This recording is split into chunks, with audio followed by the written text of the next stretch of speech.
Miss PAODAM ing tabi bisingbu numaiti kudesu na tam October loina kurum jari ngasi mariba pauda. Assam Rifles ki Director General Oilamba Lieutenant PC Nayarna National Media da fongdok kibu wapam laibak thibani haina IGP Dr. IK Muibana fongdokre.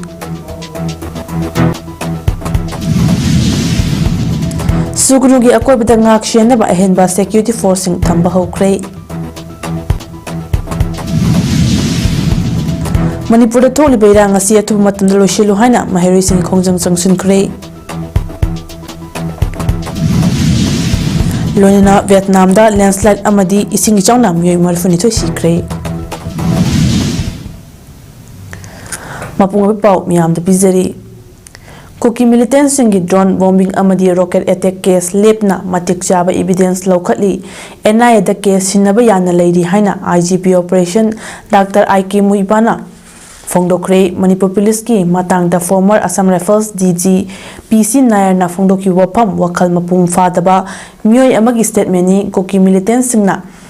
drone bombing tawre haibasi Manipur Police na media da mayak singna thamkhrabani haina IGP operation IK Muibana Fongdorakli ngasi Imphal gi Babupada leiba Manipur Police Headquarter da pangthoba paw infam amada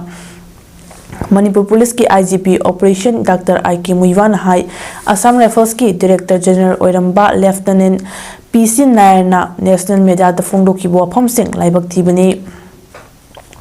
Experience lairaba Assam Rifles ki former Director General amana Manipur Police asi Manipur Police oidre maitai amadi Cookie Police khakta ngairi haina thamki wafam wakal mapung fadaba myoi amagi wafam mali haiki Manipur Police asi state asigi lairiba furu maitai naga Cookie maitai pangal amadi Manipur gi mapanagi posting pirak pa personnel na chingba kaya mathau pangthok libani PC Nayarna National Media Channel amada thamki wafam da Cookie militants singi maikai dagi drone bombing amadi rocket attack chathakiba leite haina thamki wafam adubu clarification period na IK Muibana hai Manipur Police ki maikai dagi thokliba thodok khudingmak mafam sing aduda changshinduna investigation tawraba matong Manipur Police ki official website da reporting Achumba asengba reporting matam chana update tawduna lakli haiki Imphal manung da thokliba irang amadi satra singi khongjangi matang da IGP IK Muibana makhata aduna hai yariba makai democracy ki machatni hajna maheri singi protesting ningthijana control tawduna lakli cherak asida satra gi marakta satra gi maikhum uppa myoi kharana police ta atamna nongmai kapne attack torokpadagi asopan yaure police khaknatna mahiroi kharaki ka henba thawongna na marakta asopan pamdaba thodok dumak thokle malamadna satra sing asibo lamjing namtakliba mama mapa amadi oza oribasingna makoi ki pukning wakhal khara lakshin binaba Manipur Police ki maikadagi appeal tawki Makatarakpada IGP Muibana lamda masjid thokliba irang asida social media sizinariba singna aranba paw sandoktanaba wafam thamki mahakna hai kanagum myoi amana public order da akaiba lakadaba aranba wafam social media da sandok namba thengnarabadi logi matung ina chapchaba action lokotkani haiki masigidamak Manipur Police ki cyber crime unit mikum nahum singna lei haina su IGP na makatana fongdoki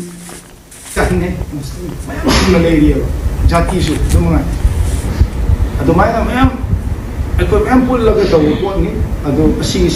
sum Manipur Police kay Military Police, Cookie Police asi sumo tahu sih. Ako ina asi na lama yang na harmful or statement ni, ado na ako ni we completely refute this immature and false statement hai sih. Asi ganti kau. Assam Rifles ki hanagi DG Lieutenant General PC Nayarna News 9 channel da Kartikaya Sharmaga pangthokiba interview amada hauzik Manipur ki crisis asida media na piriba report asi achumunati haiba haikibo afam amadi local media da Editors Guild of India chap manaba mong da charge tawribudu singnaba mani conflict thorpa matamda local media na makhata na hingcha ge thodok sing thoktanaba thoidokna section reporting tawi Lieutenant General PC Nayarna haikiba rocket chingkapte haiba local mel pampi koba mortar sing Manipur ꯊꯣꯛꯂꯤꯕ ꯏꯔꯥꯡ ꯑꯁꯤ ꯍꯦꯛ ꯍꯧꯔꯛꯄꯗꯒꯤ ꯁꯤꯖꯤꯟꯅꯈꯤ꯫ ꯆꯍꯤ ꯑꯁꯤꯒꯤ ꯍꯧꯈꯤꯕ ꯃꯃꯥꯡ ꯊꯥ ꯑꯒꯁ꯭ꯠ 10ꯗ ꯑꯣꯛꯁꯨꯡꯕꯨꯡ, ꯇ꯭ꯔꯣꯡꯂꯥꯎꯕꯤꯗ ꯑꯃꯁꯨꯡ ꯃꯣꯏꯔꯥꯡꯗ ꯁꯦꯞꯇꯦꯝꯕꯔ 6ꯇ ꯀꯥꯞꯂꯛꯈꯤꯕ ꯀ꯭ꯔꯨꯗ ꯔꯣꯀꯦꯠꯁꯤꯡ ꯀꯤꯂꯣꯃꯤꯇꯔ 4ꯗꯒꯤ 6 ꯐꯥꯎꯕ ꯁꯥꯡꯅ ꯀꯥꯞꯄ ꯌꯥꯕ ꯔꯣꯀꯦꯠꯁꯤꯡꯅꯤ꯫ ꯃꯈꯣꯏꯁꯤꯡꯗꯨ ꯔꯣꯀꯦꯠ ꯅꯠꯇ꯭ꯔꯒꯗꯤ ꯀꯔꯤꯅꯣ? ꯐꯣꯔꯃꯔ ꯗꯤꯖꯤ ꯑꯁꯤꯅ ꯑꯅꯧꯕ ꯍꯣꯡꯂꯛꯂꯤꯕ ꯗꯤꯕꯦꯂꯞꯃꯦꯟꯠꯁꯤꯡ ꯈꯪꯗꯕ ꯑꯃꯗꯤ ARꯒꯤ ꯗꯤꯖꯤ ꯑꯣꯏꯅ ꯑꯣꯄꯔꯦꯁꯟꯁꯤꯡ ꯆꯠꯊꯕꯗ ꯁꯔꯨꯛ ꯌꯥꯔꯨꯗꯕꯅ ꯒ꯭ꯔꯥꯎꯟꯗ ꯔꯤꯌꯦꯂꯤꯇꯤꯁꯤꯡ ꯈꯪꯗꯕꯒꯤ ꯑꯣꯏꯔꯝꯕꯁꯨ ꯌꯥꯏ꯫ ꯃꯍꯥꯛꯀꯤ ꯑꯁꯤꯒꯨꯝꯕ ꯃꯤꯗꯤꯌꯥꯒꯤ ꯊꯣꯡꯗ ꯂꯣꯀꯦꯜ ꯃꯤꯗꯤꯌꯥꯁꯤꯡꯕꯨ ꯃꯔꯥꯜ ꯁꯤꯔꯤꯕ ꯑꯁꯤꯅ ꯐ꯭ꯔꯟꯠꯂꯥꯏꯟꯒꯤ ꯔꯤꯄꯣꯔꯠ ꯇꯧꯔꯤꯕꯁꯤꯡꯅ ꯇꯁꯦꯡꯅ ꯅꯨꯡꯉꯥꯏꯇꯕ ꯐꯥꯎꯍꯜꯂꯤ ꯍꯥꯏꯅ ꯑꯣꯜ ꯃꯅꯤꯄꯨꯔ ꯋꯥꯔꯀꯤꯡ ꯖꯔꯅꯦꯂꯤꯁꯠ ꯌꯨꯅꯤꯌꯟ ꯑꯃꯗꯤ ꯏꯗꯤꯇꯔꯁ ꯒꯤꯜꯗ ꯃꯅꯤꯄꯨꯔꯒꯤ ꯄ꯭ꯔꯁꯤꯗꯦꯟꯠꯅ ꯁꯍꯤ ꯇꯧꯗꯨꯅ ꯊꯥꯗꯣꯔꯛꯄ ꯆꯦꯔꯣꯜ ꯑꯃꯗ ꯍꯥꯏꯔꯤ꯫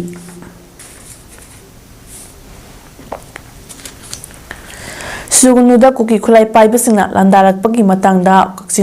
ꯀꯛꯆꯤꯡ ꯗꯤꯁꯇ꯭ꯔꯤꯛꯀꯤ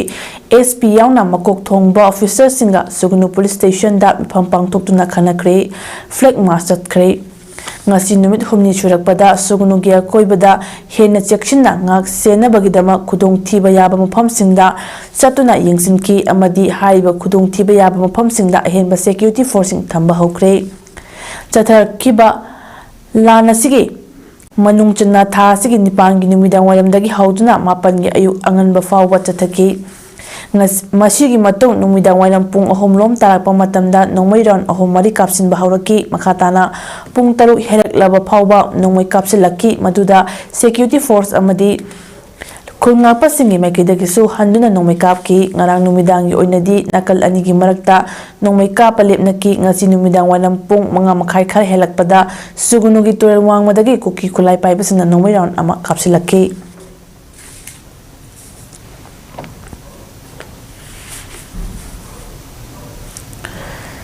ꯂꯝꯗꯝ ꯑꯁꯤꯗ ꯇꯪꯗꯨ ꯂꯩꯇꯥꯕ ꯍꯟꯖꯤꯜꯍꯟꯅꯕ ꯍꯣꯠꯅꯕꯗ ꯁꯤꯚꯤꯜ ꯁꯣꯁꯥꯏꯇꯤ ꯑꯣꯔꯒꯅꯥꯏꯖꯦꯁꯟ, CSO, ꯃꯤꯌꯥꯝꯒꯤ ꯂꯨꯆꯤꯡꯕꯁꯤꯡ ꯑꯃꯗꯤ ꯃꯍꯩꯔꯣꯏ ꯂꯨꯞꯁꯤꯡꯅ ꯑꯃꯠꯇ ꯑꯣꯏꯅ ꯄꯨꯟꯁꯤꯟꯗꯨꯅ ꯍꯣꯠꯅꯃꯤꯟꯅꯁꯤ ꯍꯥꯏꯅ ꯃꯅꯤꯄꯨꯔꯒꯤ ꯒꯚꯔꯅꯔ ꯂꯛꯁꯃꯟ ꯄ꯭ꯔꯁꯥꯗ ꯑꯥꯆꯥꯔꯌꯥꯅ ꯐꯣꯡꯗꯣꯔꯛꯂꯤ꯫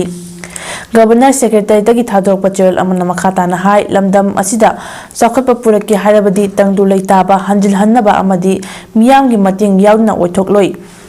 ꯏꯟꯗꯤꯌꯥ ꯑꯄꯨꯟꯕ ꯑꯁꯤ ꯆꯥꯎꯈꯠꯅꯕ ꯍꯣꯠꯅꯕꯗ ꯂꯝꯗꯝ ꯑꯁꯤꯅ ꯑꯆꯧꯕ ꯊꯧꯗꯥꯡ ꯑꯃ ꯂꯧꯗꯨꯅ ꯂꯥꯛꯂꯤꯕꯅꯤ꯫ ꯑꯗꯨꯝ ꯑꯣꯏꯅꯃꯛ ꯂꯝꯗꯝ ꯑꯁꯤꯗ ꯊꯣꯛꯂꯤꯕ ꯏꯔꯥꯡ ꯑꯁꯤꯅ ꯃꯔꯝ ꯑꯣꯏꯔꯒ ꯄꯥꯝꯗꯕ ꯊꯧꯗꯣꯛ ꯀꯌꯥ ꯊꯣꯛꯈ꯭ꯔꯦ꯫ ꯍꯧꯖꯤꯛ ꯊꯣꯛꯂꯤꯕ ꯏꯔꯥꯡ ꯑꯁꯤ ꯂꯥꯛꯁꯤꯟꯗꯨꯅ ꯃꯍꯧꯁꯥꯒꯤ ꯄꯨꯟꯁꯤꯗ ꯍꯟꯖꯤꯟꯍꯟꯅꯕ ꯁꯦꯟꯇꯔ ꯂꯩꯉꯥꯛ ꯑꯃꯁꯨꯡ ꯁ꯭ꯇꯦꯠ ꯂꯩꯉꯥꯛꯅ ꯑꯀꯟꯕ ꯃꯑꯣꯡꯗ ꯍꯣꯠꯅꯗꯨꯅ ꯂꯥꯛꯂꯤ꯫ ꯅꯨꯃꯤꯠ ꯈꯔꯅꯤ ꯑꯁꯤꯗ ꯄꯥꯝꯗꯕ ꯊꯧꯗꯣꯛ ꯀꯌꯥ ꯊꯣꯛꯂꯛꯂꯤꯕ ꯑꯁꯤ ꯂꯥꯏꯕꯛ ꯊꯤꯕꯅꯤ꯫ ꯏꯁꯨ ꯑꯃꯒꯤ ꯋꯥꯔꯣꯏꯁꯤꯟ ꯄꯨꯔꯛꯄ ꯍꯥꯏꯕꯁꯤ ꯚꯥꯏꯑꯣꯂꯦꯟꯁ ꯈꯛꯇꯅ ꯄꯨꯔꯛꯄ ꯌꯥꯔꯣꯏ꯫ ꯃꯤꯌꯥꯝ ꯄꯨꯟꯅ ꯍꯧꯖꯤꯛ ꯊꯣꯛꯂꯤꯕ ꯏꯔꯥꯡ ꯑꯁꯤꯒꯤ ꯋꯥꯔꯣꯏꯁꯤꯟ ꯄꯨꯔꯛꯅꯕ ꯍꯣꯠꯅꯕꯗ ꯃꯁꯥ ꯃꯁꯥꯒꯤ ꯉꯝꯖꯕ ꯆꯥꯡꯗ ꯊꯧꯗꯥꯡ ꯂꯧꯕ ꯆꯪꯏ꯫ ꯂꯝꯗꯝ ꯑꯁꯤꯗ ꯇꯪꯗꯨ ꯂꯩꯇꯥꯕ ꯍꯟꯖꯤꯜꯂꯛꯅꯕ ꯍꯣꯠꯅꯕꯗ ꯃꯤꯌꯥꯝꯒꯤ ꯂꯨꯆꯤꯡꯕ, ꯃꯍꯩꯔꯣꯏ ꯂꯨꯆꯤꯡꯕꯁꯤꯡ ꯑꯃꯗꯤ ꯇꯣꯉꯥꯟ ꯇꯣꯉꯥꯟꯕ ꯃꯥꯏꯀꯩꯗꯒꯤ ꯂꯥꯛꯄ ꯃꯤꯌꯥꯝ ꯂꯦꯞꯄ ꯂꯩꯇꯅ ꯋꯥꯔꯤ ꯁꯥꯅꯔꯤ꯫ ꯃꯁꯤꯒꯤ ꯃꯊꯛꯇ ꯇꯪꯗꯨ ꯂꯩꯇꯥꯕ ꯍꯟꯖꯤꯜꯍꯟꯅꯕ ꯇꯣꯉꯥꯟ ꯇꯣꯉꯥꯟꯕ ꯁꯦꯀ꯭ꯌꯨꯔꯤꯇꯤ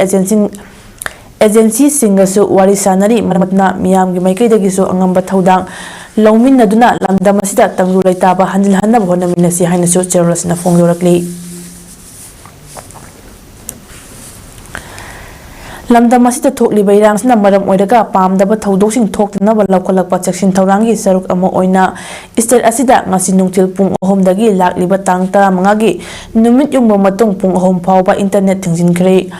ꯍꯣꯝ ꯗꯤꯄꯥꯔꯠꯃꯦꯟꯠꯀꯤ ꯖꯣꯏꯟꯠ ꯁꯦꯀ꯭ꯔꯦꯇꯔꯤ ꯗꯥꯛꯇꯔ ꯃꯌꯦꯡꯕꯝ ꯕꯦꯇꯣꯅ ꯊꯣꯛꯄ ꯑꯣꯔꯗꯔ ꯑꯃꯒꯤ ꯃꯇꯨꯡ ꯏꯟꯅ ꯑꯊꯤꯡꯕ ꯑꯁꯤꯅ mobile data service, lease line, BSAT broadband ꯑꯃꯗꯤ VPN ꯁꯔꯚꯤꯁ ꯀꯣꯟꯁꯤꯟꯒꯅꯤ꯫ ꯍꯧꯖꯤꯛ ꯊꯣꯛꯂꯤꯕ ꯏꯔꯥꯡ ꯑꯁꯤꯗ ꯁꯣꯁꯤꯌꯦꯜ ꯃꯤꯗꯤꯌꯥꯗ ꯇꯣꯉꯥꯟ ꯇꯣꯉꯥꯟꯕ ꯚꯤꯗꯤꯑꯣ, ꯐꯣꯇꯣ ꯑꯃꯗꯤ ꯄꯣꯁꯠ ꯀꯌꯥ ꯄꯥꯛꯇꯛꯅꯅ ꯁꯟꯗꯣꯔꯛꯄ ꯑꯃꯗꯤ ꯇꯣꯛꯉꯥ ꯀꯌꯥ ꯁꯟꯗꯣꯔꯛꯄꯅ ꯃꯔꯝ ꯑꯣꯏꯔꯒ ꯏꯔꯥꯡ ꯑꯁꯤ ꯆꯥꯎꯊꯣꯔꯛꯄ ꯌꯥꯕꯒꯤ ꯐꯤꯚꯝ ꯑꯁꯤ ꯂꯩꯕꯗꯒꯤ ꯑꯊꯤꯡꯕ ꯑꯁꯤ ꯊꯝꯕꯅꯤ ꯍꯥꯏꯔꯤ꯫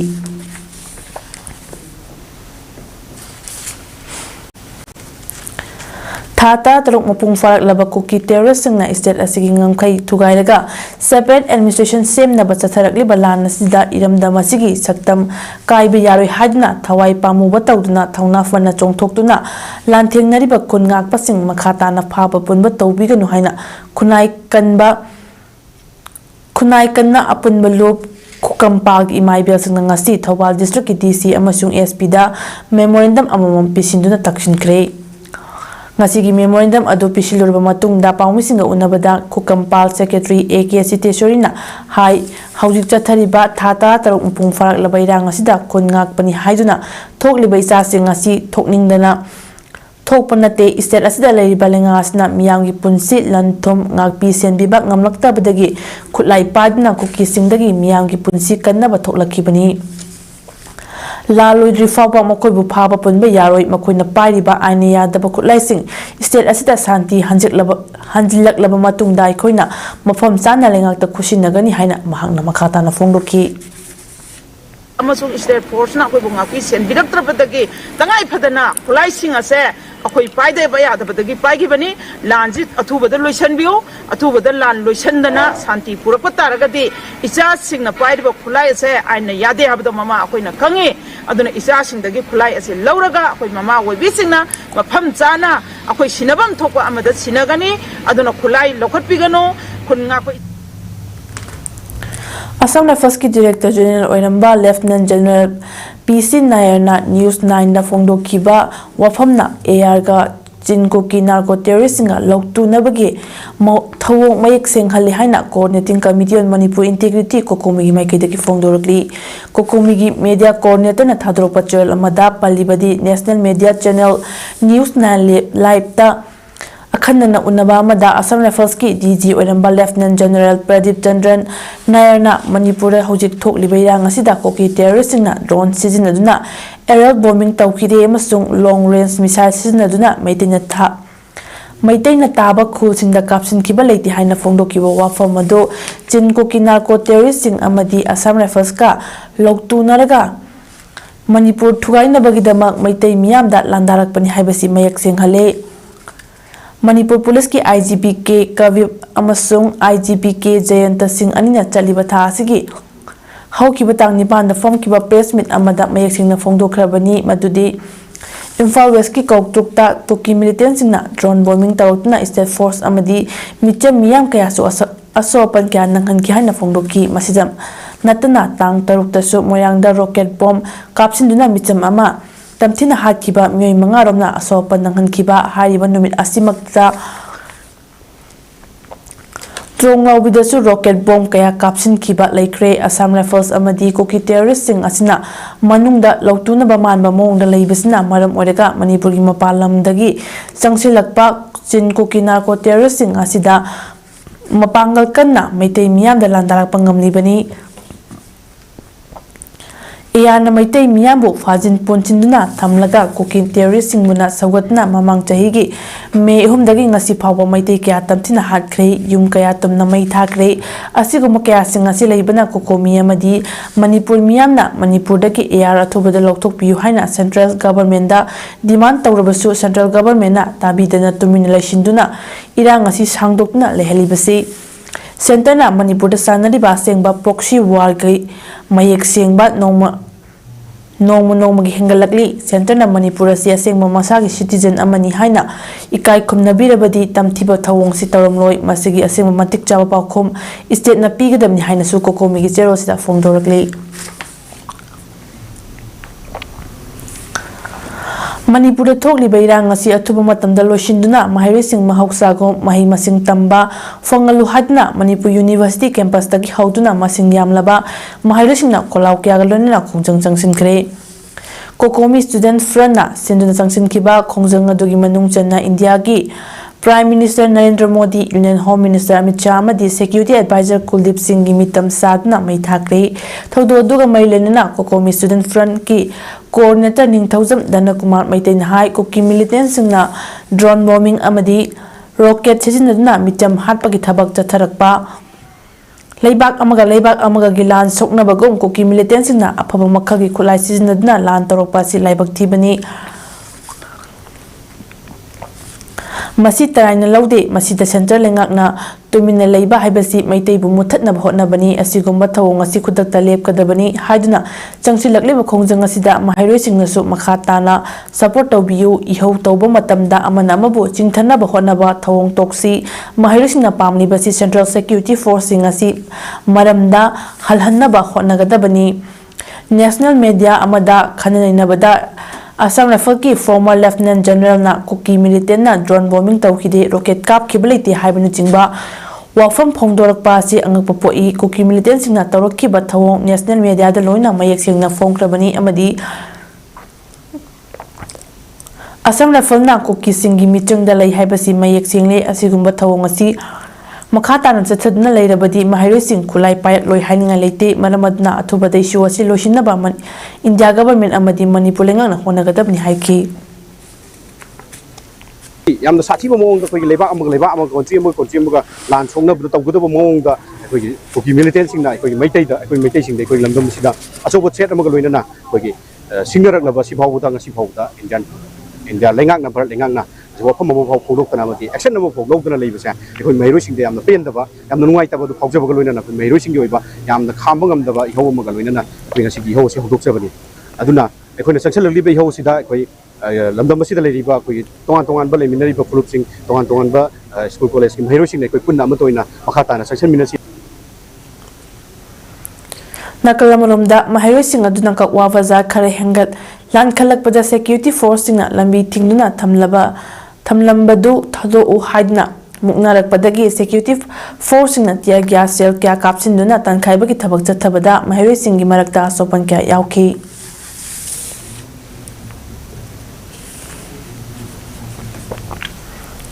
Manipur chahi ama helaklaba irang asi athuba matamda waroshin ama purakna mahairoi sing maningtamna mahitamba fanghalu unified command Manipur chief minister sinagadabani matik chadraba security advisor amadi DGP pham thadu amadi central forcing Manipur dagi tanthoko haiba demand taruk ngarang Manipur gi governor da pisin khiba du pung kunmari gi manungda thabakta onthoktrabadi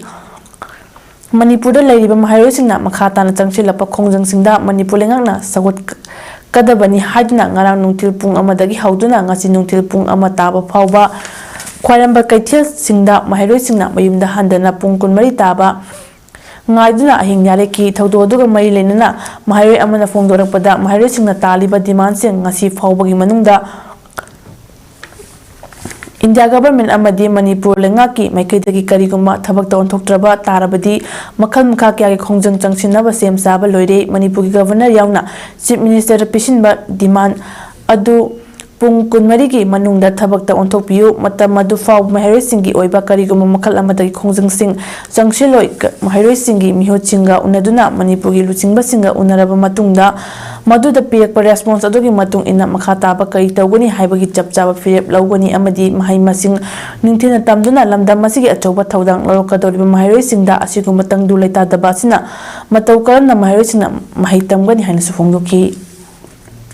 Ida sana baloi di bawah budi, koi mairo emata, kaya anda tahu jaroi reli cepat amadi hawa kau anda tahu jaroi koi mairo reli basi mai tamna mairo kunai jiki tu makta koi mai tamna boleh sama mai ngak tani, maram maduna, koi pandam tu pang di bawah ki, wari sana basi halat koi representative, wari sana basi kami ini je, wangang basi je halat di bawah budi koi, eda nungda koi student jinga mata, mau sahaja coba amata, kaya tahu jaroi tahu betul, aku ini ngarang pisen jaki bawah waro sungai tu dah, ayah aku korak terkadi yang terkadi madu itu dah, koi mairo jinga. Akan ba khongjang kaya ama chamsenabagi haurang tawduna lei haibasi Bharat Sarkar amadi Manipur Sarkar gi mafamda heroisini mohai uchingjaraga hayang na mayam gi mafamda thamjari ngasi khongjang changsin kiba mahairoi sing tan khaina honabada security force gi maikaidagi akan mamongda tiar gya sel kya kapki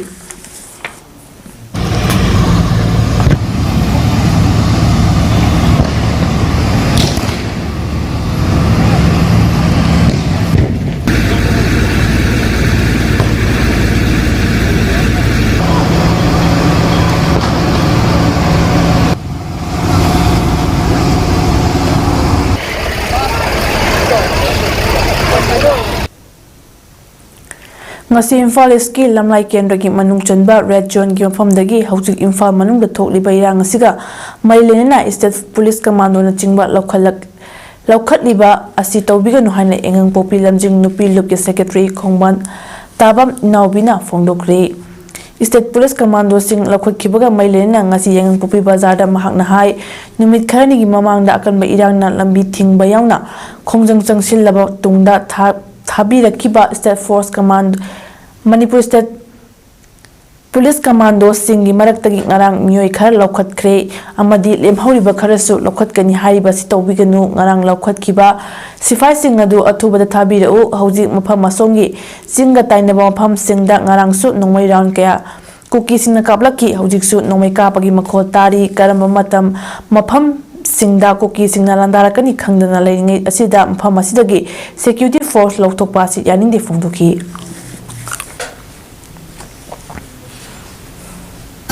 मियंग जंगीदना हुजिक हुजिक मक्सु अखोइगी जगाददि काथरते हाइबबु कुकीगी खुल मनुंगदा हुजिक हुजिकसु थोंगै मखोल अहु मरिरक ताग्रबनी अदुना मरम वर्गा होरे नुंदांगजे अखोइ करि तोरकतगे हाइबजे मिपाइदबसु ngamde सोइदना मोइ नोंमै काथरकनि हाइबगी थाजबजिसु अखोइ थमजरी अदुना सिगुम्बा खुदोंग थिबा मयामजे मसी लेबनिना अखोइगी मफमदगी सिगी राइबा जगा जिदगी कमांडो लखोक पाइबजे फुक्या याबा ngamoi हाइबो वाफमगी थमजे Manipur leriba mahiroisingna Manipur lengakta thamkiba wafamsing thabakta onthokadabani takshinduna changchilakkiba khongjangsinda Manipur State Force na tamtina phu chaiduna mahiroising sokpanba yahonkiba thawongsingi mayokta Bishnupur district ki manung chanba namboldasu mahiroising amadi mayapaibi masingna khongjang changsinkhre Nambol Bazara Nambolgi akoibada leiba mahiroisingna haunarubat naiduna maike kayadagi laknaduna tidim lambi thinki tayar kaya mai thaduna lambi da gari chatpa thinki loinana security advisor Kuldip ki Fiji mai thaki khongjangda saruk yakibasingna Kuldip punchi loire Kuldip ki atma santi mahiroising phuba yaningde Imphal State Force na uliba thauna More Churchanpur Jiribam Kangpokpida uljo Central Force Lauthoko haiba kholau kya su lauki khongjang changsinba duga mai lenena mahiroi amana phongdorakpada changshiliba khongjang asi hanba tawna lengakta thamkiba wafamsing thabakta onthok hanba lonena mahiroi kya tamthina phukiba policing sayak piu thokli beirang asi athubada losilu haiki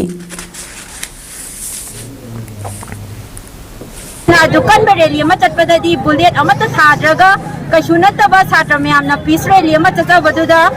ममानबद तौगदब थौं क्या का हेब थौं क्या चथरपू पेंद उत्पना अखोई Nambol area की छात्र ma'am हौजबनी अखोई Imphal तौरीब इचिल इनाउ ma'am support तौब तौजबनी अदो अखोई तंग ताब खंग तारगदी अखोई लेरिब इचिल इनाउ पुनमक इमागैगा लोइनना नंबोल बाजार कैथेल लेक्चरगनी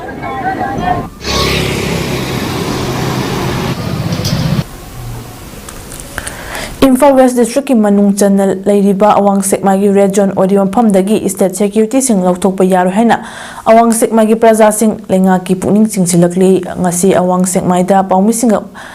paumisingi mamangda koki khulai paiba singna drone dagi thadarakba bomb singi mache ching uladuna hai ngaihak leitna luang sangol dagi Kuki khulai paiba singna tha asigi amada nongmei amadi drone dagi bomb thadarakna landarakpada khungak patara sokna laikana duna leiribani baramasna pharmacy dagi Central Force lengang lokthokna ba tawriba si khudakta lebiyo haiki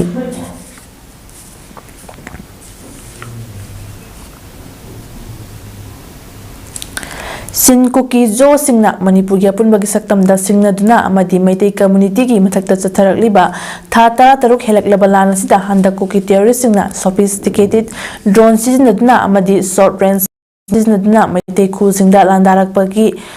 landarakpadagi mioi kya sikibagi thaudobu pendraba miyamgi sentiment amadi haujik oriba phiba masida miyamgi ba apunba warap launanaba miphamama hayeng September 13 da The Castle Hotel Palace Compound pangthukani haina tawrambadu matam kaktana yeithokle miphamasing asi Imphal East Imphal West amadi tongan district singi magistrate na thokiba order na matam kaktana chalaikiba curfew na maram oiraga miyam punbada khudongchada mayoknagadaba asidagi matam kaktana yeithokpani haina Federation of Civil Society Organization FOCS Manipur gi Information and Public Relations gi Secretary Information gi General amna phongdorakli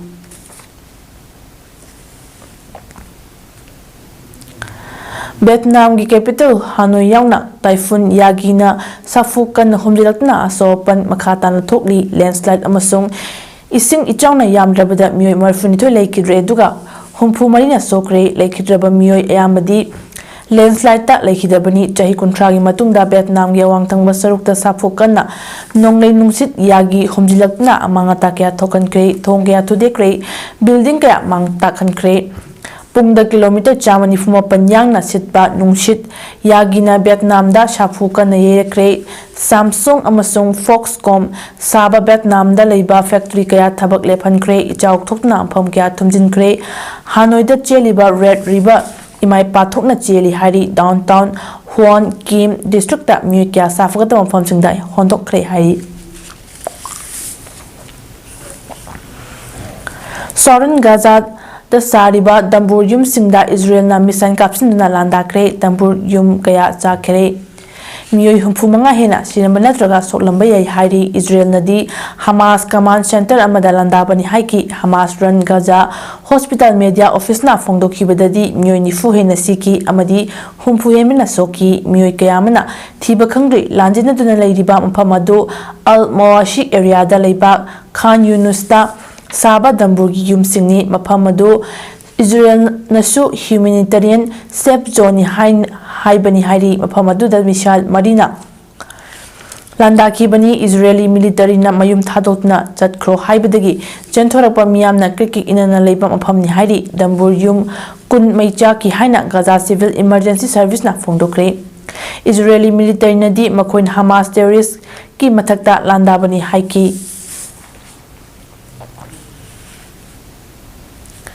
ꯁꯥꯟꯅꯕꯒꯤ ꯄꯥꯎꯗ district sports association ꯀꯛꯆꯤꯡꯅ ꯁꯤꯟꯗꯨꯅ ꯆꯠꯊꯔꯛꯄ 19 ꯁꯨꯕ DSA trophy invitation football tournament 2023ꯒꯤ ꯉꯁꯤ DSA ꯀꯛꯆꯤꯡꯒꯤ playground ꯁꯥꯟꯅꯈꯤꯕ match ꯑꯅꯤꯒꯤ ꯑꯍꯥꯟꯕ ꯒ꯭ꯔꯥꯎꯟꯗ SDO ꯄꯂꯦꯜꯅ LMLCC ꯂꯥꯡꯃꯩꯗꯣꯡꯕꯨ ꯄꯥꯟꯖꯜ 2-1ꯗ ꯊꯣꯏꯈ꯭ꯔꯦ꯫ SDO ꯄꯂꯦꯜꯒꯤ ꯄꯥꯟꯖꯜꯁꯤꯡꯗꯨ ꯖꯔꯁꯤ ꯅꯝꯕꯔ 10 H ꯖꯦꯛꯅ ꯃꯦꯆꯀꯤ ꯃꯤꯅꯤꯠ 15 ꯑꯗꯨꯒ LMLCCꯒꯤ ꯖꯔꯁꯤ ꯅꯝꯕर 10 Y ꯃꯍꯦꯁꯅ ꯑꯣꯟ ꯒꯣꯜ ꯑꯣꯏꯅ SDO ꯄꯂꯦꯜꯒꯤꯗꯃꯛ ꯃꯤꯅꯤꯠ 63ꯇ ꯆꯟꯈꯤ꯫ LMLCC ꯂꯥꯡꯃꯩꯗꯣꯡꯒꯤ ꯄꯥꯟꯖꯜꯗꯨꯅ ꯖꯔꯁꯤ ꯅꯝꯕꯔ 2 M ꯚꯤꯛꯇꯔꯅ ꯃꯤꯅꯤꯠ 55ꯗ ꯆꯟꯈꯤ꯫ ꯉꯁꯤꯒꯤ ꯑꯅꯤꯁꯨꯕ ꯒ꯭ꯔꯥꯎꯟꯒꯤ ꯃꯦꯆꯇ ꯇꯨꯏꯂꯥ ꯀꯛꯆꯤꯡ ꯑꯃꯗꯤ SWC ꯋꯥꯏꯈꯣꯡ ꯑꯅꯤꯅ ꯁꯥꯟꯅꯈꯤ꯫ ꯍꯥꯏꯕ ꯃꯦꯆ ꯑꯁꯤꯗ SWC ꯋꯥꯏꯈꯣꯡꯅ ꯇꯣꯏꯂꯥ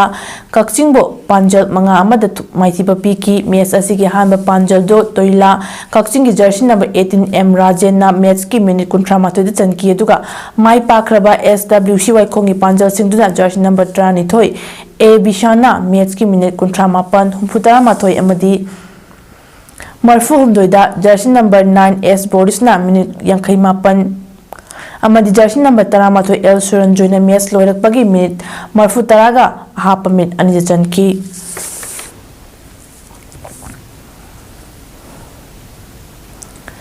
ꯑꯔꯣꯏꯕꯗ ꯃꯔꯨꯑꯣꯏꯕ ꯄꯥꯎ ꯑꯃꯨꯛ ꯍꯟꯅ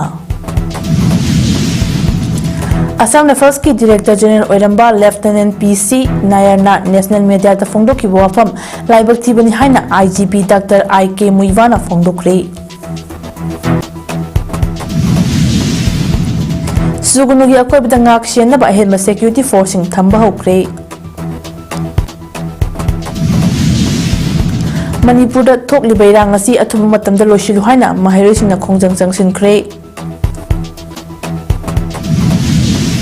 ꯂꯣꯏꯅꯅ ꯚꯤꯌꯦꯠꯅꯥꯝꯗ ꯂꯦꯟꯁ꯭ꯂꯥꯏꯗ ꯑꯃꯗꯤ ꯏꯁꯤꯡ ꯏꯆꯥꯎꯅ ꯃꯤꯑꯣꯏ 32 ꯁꯤꯈ꯭ꯔꯦ꯫ ꯉꯁꯤꯒꯤꯗꯤ ꯏꯃꯦꯖ ꯄꯥꯎꯗꯝ ꯄꯤꯖꯕ ꯃꯇꯥꯡ ꯑꯁꯤꯗ ꯂꯣꯏꯁꯤꯟꯖꯔꯤ꯫ ꯃꯤꯠꯌꯦꯡ ꯇꯥꯕꯤꯔꯤꯕꯁꯤꯡꯕꯨ ꯑꯃꯨꯛ ꯍꯟꯅ ꯈꯨꯔꯨꯝꯖꯔꯤ꯫